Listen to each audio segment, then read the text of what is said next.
আসসালামু আলাইকুম ভিউয়ার্স, আজকে আপনাদের জন্য আবারও নতুন একটি ভিডিও নিয়ে আসলাম। আজকে আমি আমার মেয়ের জন্য একটি ড্রেস তৈরি করেছি। এটা আমারই জামার কাপড় থেকে বেঁচে যাওয়া টুকরো কাপড় দিয়ে তৈরি। খুব সুন্দর হয়েছে। আপনারা পুরো সেলাইটা দেখে নিন। এর পাশাপাশি চলেন আমরা বাংলা সাহিত্যের যুগ বিভাগ সম্পর্কে কিছু তথ্য জানি। বাংলা সাহিত্যের ইতিহাসকে প্রধানত ৩টি যুগে ভাগ করা হয়েছে: প্রাচীন যুগ, মধ্যযুগ এবং আধুনিক যুগ।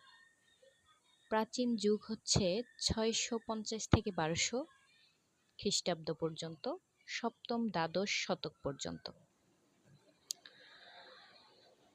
মধ্যযুগ হচ্ছে ১২০১ থেকে ১৮০০ খ্রিস্টাব্দ পর্যন্ত, ত্রয়োদশ থেকে অষ্টাদশ শতক পর্যন্ত। আধুনিক যুগ হচ্ছে ১৮০১ থেকে বর্তমান পর্যন্ত, ১৯ শতক থেকে বর্তমান পর্যন্ত। অন্ধকার যুগ বাংলা সাহিত্যে ১৫০ বছর ১২০১ থেকে ১৩৫০ পর্যন্ত সময়কে অন্ধকার যুগ বলা হয়।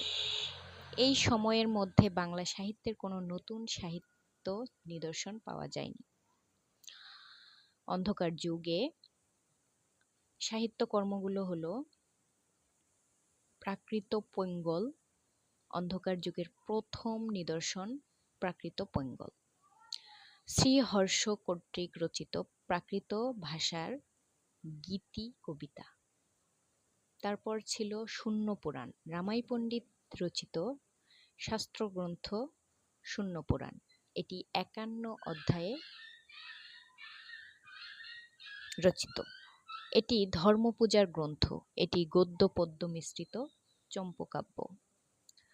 তারপর ছিল নিরঞ্জনের উষা, কলিমা জালাল বা নিরঞ্জনের উষা শূন্য পুরাণের অন্তর্গত একটি কবিতা।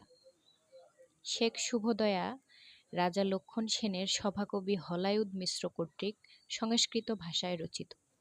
বাংলা সাহিত্যে শ্রী চৈতন্য দেবের প্রভাবের ভিত্তিতে মধ্যযুগকে ৩ ভাগে ভাগ করা হয়: ১. প্রাক চৈতন্য যুগ ১২০১ থেকে ১৫০০ খ্রিস্টাব্দ। ২. চৈতন্য যুগ ১৫০১ থেকে ১৬০০ খ্রিস্টাব্দ।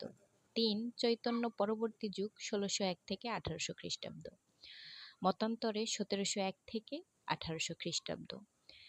আধুনিক যুগ বাংলা সাহিত্যে আধুনিক যুগ নিয়ে মত পার্থক্য থাকলেও ১৭৬০ খ্রিস্টাব্দে ভারতচন্দ্র রায় গুণাকরের মৃত্যুর পর থেকেই বাংলা সাহিত্যের আধুনিক যুগের সূত্রপাত বলে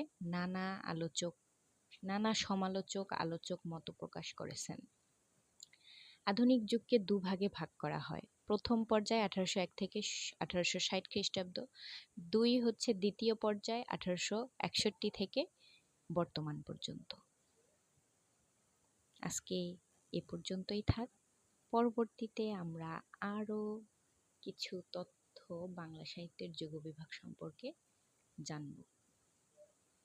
সবাই সুস্থ থাকবেন, ভালো থাকবেন, টেইলর বার্ড চ্যানেলের সাথে থাকবেন। আসসালামু